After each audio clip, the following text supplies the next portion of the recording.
Hello everyone. In this video we will continue further with Newton's laws of motion. So हम लोगों ने जैसे previous video में friction को introduce कराया था, तो आज friction पे ही इस वीडियो के अंदर हम लोग friction पे ही और आगे discussion करेंगे. Okay. So basically in this video I'll be talking about three different cases. So without wasting any more time, I'll start off with the first case. So let's say you have a ground. Okay. ये पहला block है, ये दूसरा block है. Okay, let's say इस block का मास है 10 kg, इसका द मास है 20 kgs. अच्छा, ये दोनों सरफेसेस रफ है. So if this is also rough and this is also rough, sorry, so ये सरफेस भी रफ है, ये भी सरफेस रफ है.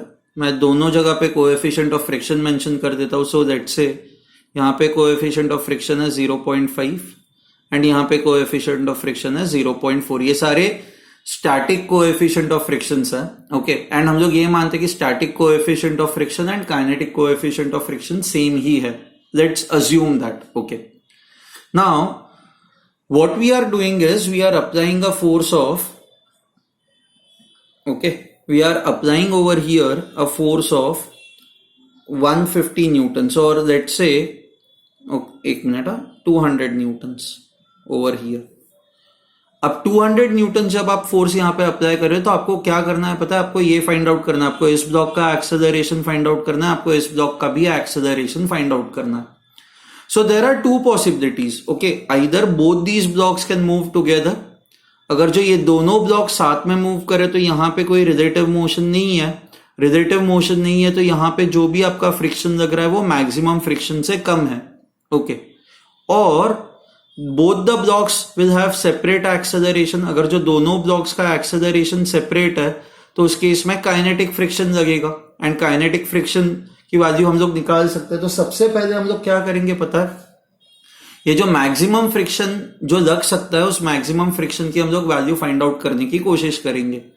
हमें पता है ये मैक्सिमम फ्रिक्शन, फ्रिक्शन मैक्स, जिसको हम लोग लिमिटिंग फ्रिक्शन भी कहते हैं, FL, this is always equal to mu times n. Okay, so सबसे पहले तो ये देखते हैं कि ये जो 20 kg मास है एंड 10 kg मास है, इन पे कौन कौन से फोर्सेस लग रहे हैं. सो व्हेन आई से 10 kg मास, तो 20 kg मास इस पे नॉर्मल रिएक्शन ऊपर की तरफ लगाएगा. Okay, let's call that as N1 and इस पे ग्रेविटेशनल फोर्स जो है वो नीचे की तरफ होगा which is equal to 10G. Okay, so इन दो सरफेस के बीच का जो नॉर्मल रिएक्शन है that is N1. So this is normal reaction between these, मतलब बिटवीन दीज टू ब्लॉक्स और at this surface. Similarly if you talk of 20 kg mass, तो 20 kg मास पे ग्रेविटेशनल फोर्स नीचे लगेगा 20G प्लस 10 kg 20 kg को नीचे push करेगा, तो ये जो N1 जो नॉर्मल फोर्स है वो 20 kg पे नीचे की तरफ लगेगा. And at the same time ये जो ग्राउंड है, वो ग्राउंड इस पे ऊपर की तरफ फोर्स लगाएगा. सो ये ऊपर की तरफ फोर्स लगेगा that is N2. Okay, now यहां पे जो लिमिटिंग फ्रिक्शन होगा इस सरफेस पे, so limiting friction on ground, limiting friction on ground will depend on the normal reaction on ground or normal reaction due to ground which is N2 and plus यहां पे जो limiting friction होगा, limiting friction between the two masses, limiting friction between the two masses will depend on N1.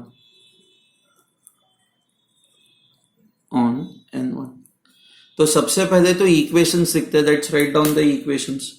So this is equal to this, so I will write N1 is equal to 10G. So N1 is equal to 100 newtons. मैं G की value 10 assume कर रहा हूं. तो यहां पे जो limiting friction होगा, let's call that limiting friction as F1. Let's say limiting friction over here is F1. So ये F1 की वैल्यू कितनी हो जाएगी? So it is equal to, okay, 1L. Let me write it as 1L. L will indicate limiting friction. तो ये जो limiting friction की value होगी ये कितनी होगी? So it will be equal to mu times mu one into n1. तो यहाँ पे कोएफिशिएंट ऑफ फ्रिक्शन है 0.4 इंटू आपका नॉर्मल रिएक्शन है 100, that is equal to 40 newtons. So what this tells you is this is the maximum friction that is possible between the two surfaces. So ये हमें ये indicate करता है. So this is the maximum friction possible between two surfaces. Okay, 1 and 10 kg and 20 kg. Okay. At the same time अब ये वाला जो है ये जो ग्राउंड है, ओके, नाउ यहां पे मैक्सिमम पॉसिबल फ्रिक्शन कितना है, let's try to find that out. So यहां पे जो मैक्सिमम पॉसिबल फ्रिक्शन है, सो इसके लिए हमें यहां पे इक्वेशन सीखने पड़ेंगे. So total downward force on this block should be equal to total upward force. So n1 is equal to n1 plus 20g is equal to n2. So n1 की value पता है हमें 100 and this is 200. So आपको n2 जो मिल जाएगा that will be equal to 300 Newton's. तो ये जो लिमिटिंग फ्रिक्शन की वैल्यू होगी यहाँ पे F2L is equal to mu2 into n2. So mu2 की value is 0.5 into n2, that is 300. So 300, this is 150 newtons. Okay, so at least what we have is, ऐसे questions में ना आप सबसे पहले यही चीज फाइंड आउट कर दोगे कि इन दोनों सरफेसेस पे मैक्सिमम फ्रिक्शन कितना पॉसिबल है, how much friction is possible. Okay, now what we will do is, अब देयर आर टू थिंग्स, हमें नहीं पता इधर ये दोनों साथ में मूव कर रहे हैं या ये दोनों अलग अलग मूव कर रहे हैं. साथ में मूव कर रहे हैं मतलब यहाँ पे जो फ्रिक्शन लगेगा that will be less than the limiting friction. See you have to remember this rule. ये मैंने प्रीवियस वीडियो में भी कहा था, मैं वापस कह रहा हूं. If there is no limiting, if there is no relative motion, then if there is no relative motion, then the friction is less than limiting friction.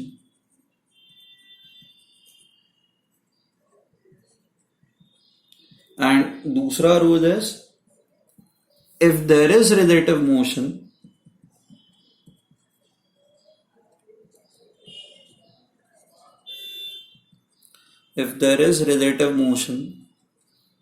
then the friction is kinetic friction. हमारे case में ये kinetic friction is same as limiting friction, क्योंकि हम लोग दो अलग अलग coefficients of friction use नहीं कर रहे हैं. बस हम लोग when I say mu is 0.4, it is same as mu s and mu k. Okay, so if there is relative motion then the friction is kinetic और limiting friction.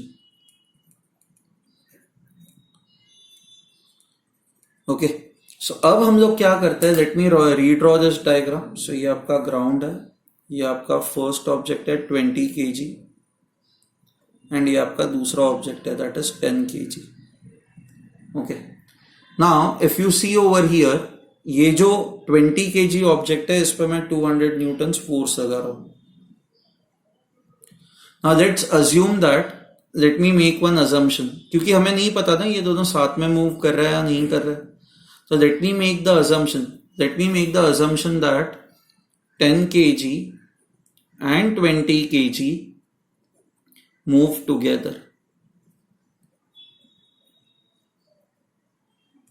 That is, they have same acceleration.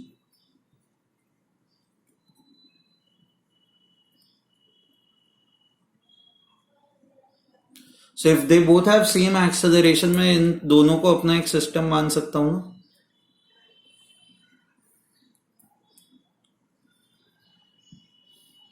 Okay, if you consider this system, इस system पे 200 Newton's right hand side की तरफ लग रहा है.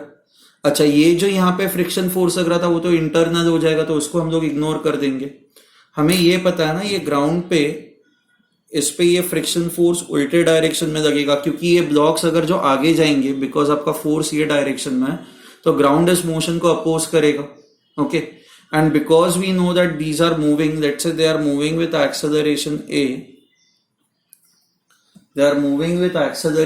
a, okay, both the blocks, okay, ground will apply a friction force in backward direction, and because they are moving, ये जो आपका friction होगा ये आपका kinetic friction होगा ना, that is your limiting friction, तो यहाँ पे जो friction लगेगा that is F2L, okay. Now ये F2L की वैल्यू कितनी है? How much is the value of F2L? F2L is something that we have calculated. This is 150 newtons. Okay. So my first equation. Okay. Therefore, my first equation would be 200 minus 150 is equal to total mass, that is 30 into A. So acceleration would be 50 by 30, 5 by 3 meters per second square. Okay. Now I'll consider this 10 kg mass. अब ये 10 kg mass मैं consider करता हूँ. Okay. And 20 kg mass separately consider करूँगा. Now if you look at this 10 kg mass, so let's try to understand the frictions. How will the frictions work? Okay. Now ये जो आपका मास है, नीचे वाला मास जिस पे आप फोर्स लगा रहे हो 20 kgs एंड ये 10 kgs,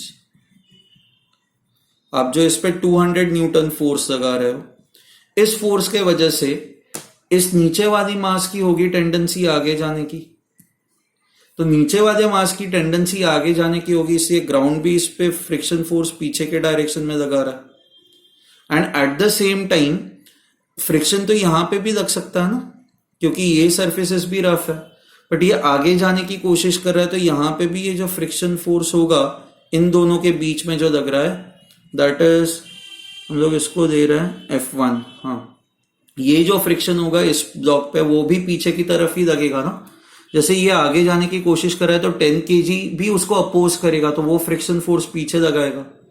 सो ये जो 20 kg मास है, 20 kg मास पे फोर्सेस देखो क्या क्या लग रहा है. 200 न्यूटन्स ये डायरेक्शन में, F1 ये डायरेक्शन में एंड F2 ये डायरेक्शन में. ये लिमिटिंग फ्रिक्शन है.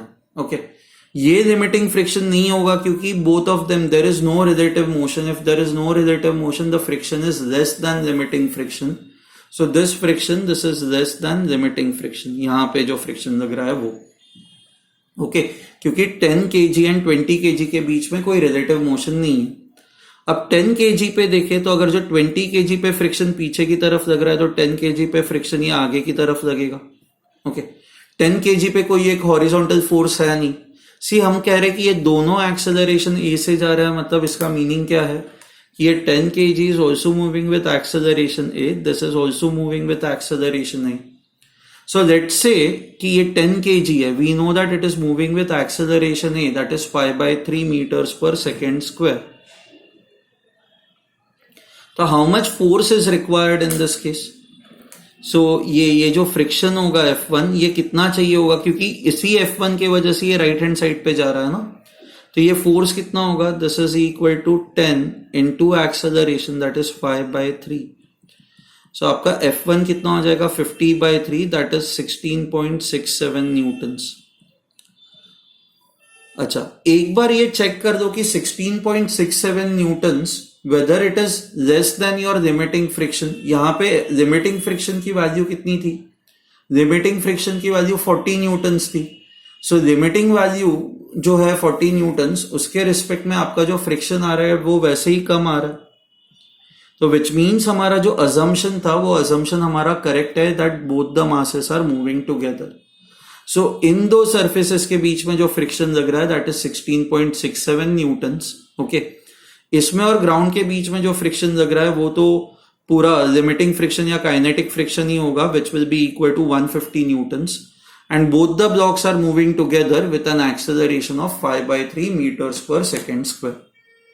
ओके, नाउ मान लो कि ऐसा कुछ होता कि आपको मान लो ऐसा मिलता कि F1 is greater then this, ऐसे कुछ आता, तो आप क्या करते हैं? मान लो ये सेम क्वेश्चन तो म्यू को मैं 0.4 के जगह पे अब मैं कर देता हूं 0.1। अच्छा, अब ये 0.5 है तो यहाँ पे लिमिटिंग फ्रिक्शन की जो वैल्यू है that is not going to change, क्योंकि ये मासेस भी सेम है, आपका नॉर्मल रिएक्शन भी सेम होगा। So F2L this is still going to be 150 newtons, but ये जो F1L है this will now become equal to, आपका बाकी सब सेम रह रहा है ना, बस म्यू की वैल्यू चेंज हो रही है, तो you can just refer this यहाँ पे F1L this will be equal to 10 newtons. ठीक है, अब हम लोग यही मानते हैं ना, हम लोग इसको एक अपना कंबाइंड सिस्टम मानते हैं। सो आप ये नीचे वाले इस पे 200 न्यूटन्स जब फोर्स लगाते हो, okay, so I consider this as my one combined system. So if I consider this as my one combined system, so in this case I can write, इस सिस्टम पे राइट हैंड साइड पे जो force है that is 200, इस पे जो left hand side पे जो फोर्स लग रहा है that is 150, this is equal to mass, total mass that is 30 into a, तो आपका एक्सेलरेशन जो होगा that will be 5/3 meters per second square. ठीक है, अब वापस हम लोग इंडिविजुअली, हम लोग ये मान रहे हैं ना कि ये दोनों साथ में मूव कर रहे हैं, साथ में मूव कर रहे हैं, तो यहाँ पे जो फ्रिक्शन होगा F1 it will be less than your limiting friction. This is our assumption, right, ये हमारा अजम्पशन होगा। So let me draw the two blocks over here again. ये आपका 10 kg है एंड ये आपका 20 kg है। हमें ये पता है 20 kg पे 200 न्यूटन्स ये तरफ ये डायरेक्शन में लग रहा है।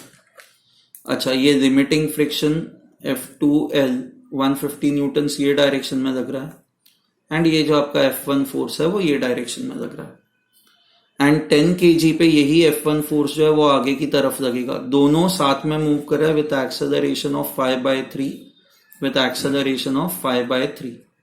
Okay, we know that 10 kg पे ये एक ही फोर्स लग रहा है F1, जिसके वजह से it is moving ahead with acceleration 5/3। So I can simply write the equation over here. F1 is equal to mass, which is 10 into 5/3. So this is 50/3. That is 16.67 newtons. So this is the friction that you are getting. But हमारा assumption क्या है कि friction should be less than limiting friction. आपका limiting friction यहाँ पे कितना है 10 Newton's, okay, but यहाँ पे ये जो फ्रिक्शन आ रहा है this is greater than your limiting friction. So therefore our assumption is wrong.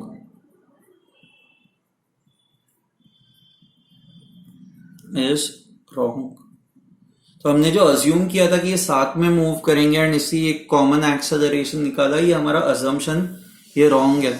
I can say therefore two masses will have relative motion between each other, will have relative motion.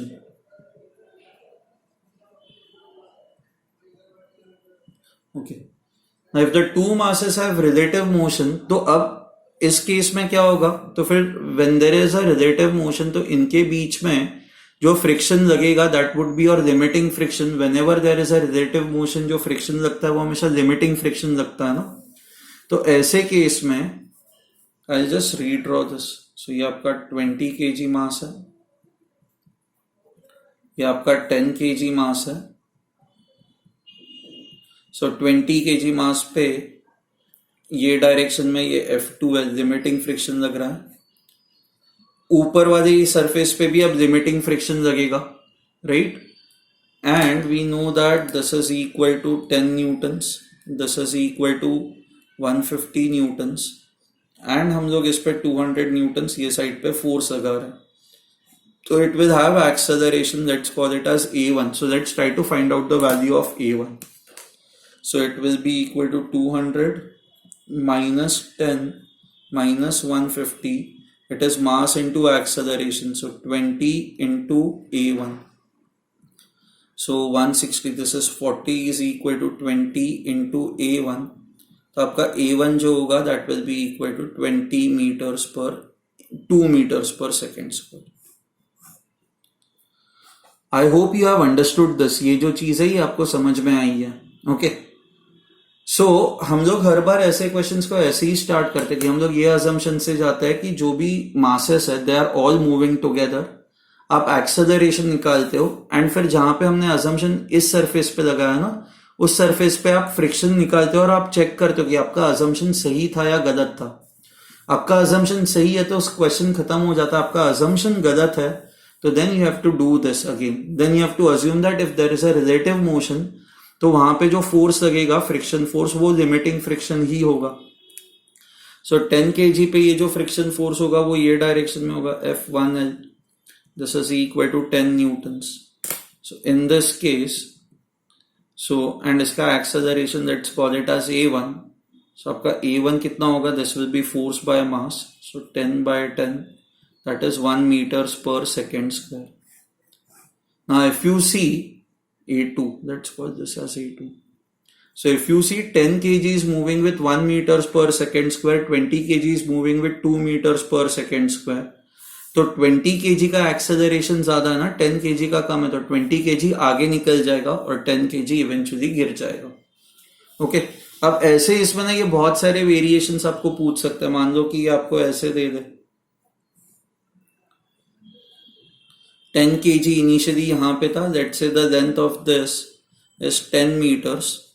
Okay, हमें ये पता है कि this is moving with acceleration 2 meters per second square, this is moving with acceleration 1 meter per second square.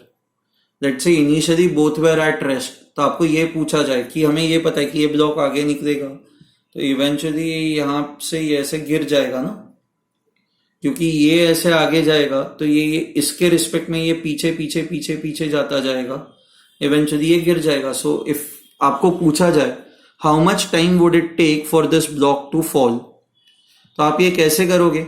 सो मान लो आपने observer को यहीं पे बिठा दिया, क्योंकि आप ग्राउंड पे बिठाओगे तो दो मोशंस होंगे, ये भी आगे जा रहा है ये भी आगे जा रहा है, ये सारी चीजें आएंगी। बट आप ऑब्जर्वर को यहां पे बिठा दोगे तो आपको पता है कि with respect to this observer this block is travelling a distance of 10 meters ना। तो सबसे पहले तो initial velocity of this block, let's call this block as this is A2, this is A1, इसकी हमें इनिशियल वेलोसिटी पता है 0, इसकी हमें इनिशियल वेलोसिटी पता है 0, बट हमें सब कुछ अब इस ऑब्जर्वर के रिस्पेक्ट में चाहिए। ओके, अब जो इस ब्लॉक का एक्सेलरेशन होगा वही इस ऑब्जर्वर का भी एक्सेलरेशन होगा। Okay, so according to the observer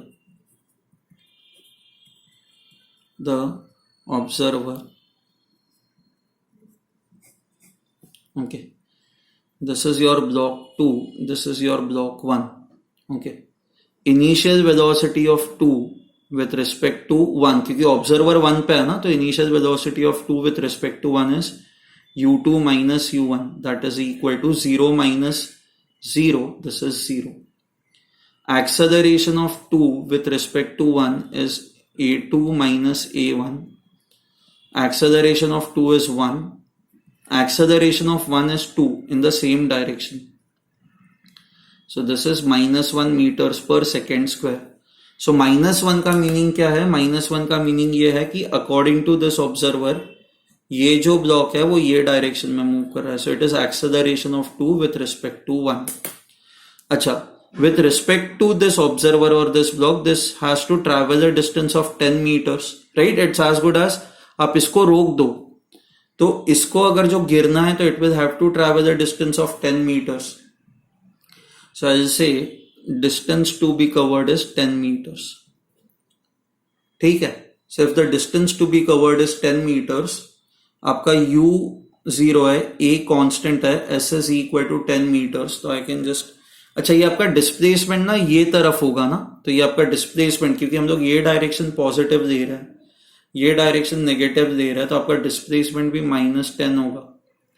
तो हम लोग s is equal to ut plus half at square use कर सकते हैं। आपकी u की वैल्यू 0 है, a की वैल्यू आपकी 1 है एंड s की वैल्यू आपकी 10 है। a is -1, s is -10, so you will find time as √20 seconds. यहाँ पे हम लोग ये मानते हैं कि ये ब्लॉक की खुद की साइज ना नेग्लिजिबल है, तो इसको पूरा यहां से यहां तक जाना पड़ेगा, बट इसमें वेरिएशंस ये भी आ सकता है, ये एक ब्लॉक ऐसा है एंड दूसरा block also has some finite size.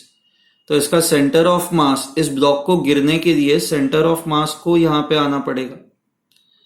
सो ये ब्लॉक को बस इस पोजीशन में आना पड़ेगा, फिर थोड़ा भी आगे जाएगा तो अपने आप से गिर जाएगा, right. So in this case ये इसको यहां से यहां तक आना पड़ेगा। बट हाँ, गिरने के लिए for it to complete the fall it will again, so this end will have to come to this end. So in that case this end will have to travel a distance of 10 meters. But मान लो ऐसा कुछ question है कि ये गिर पाएगा या नहीं गिर पाएगा, तो आपको बस ये इंश्योर करना है कि ये ब्लॉक जो है, दिस ब्लॉक, ओके, यहां से ये सेंटर को यहां से यहां तक लेके आना है। ओके, ऐसे क्वेश्चंस आएंगे जब आपको ये लॉजिक बिठाना होगा, ठीक है। So I hope you have understood this. Please go through this once again, क्योंकि ऐसे टाइप के क्वेश्चंस थोड़े कॉमन नहीं है, पूछे जाता है। यहाँ पे हमने 2 ब्लॉक्स का कंसेप्ट यूज किया था, but you can also have combination of 3 blocks, right. Okay, but वहां पे भी सेम कंसेप्ट ही यूज होगा, ठीक है। Okay, we will end this session over here. मैं 3 चीजें करने वाला था इसमें, मुश्किल से एक ही हो पाई, ठीक है। ओके, चलो देन, बाय एवरीवन।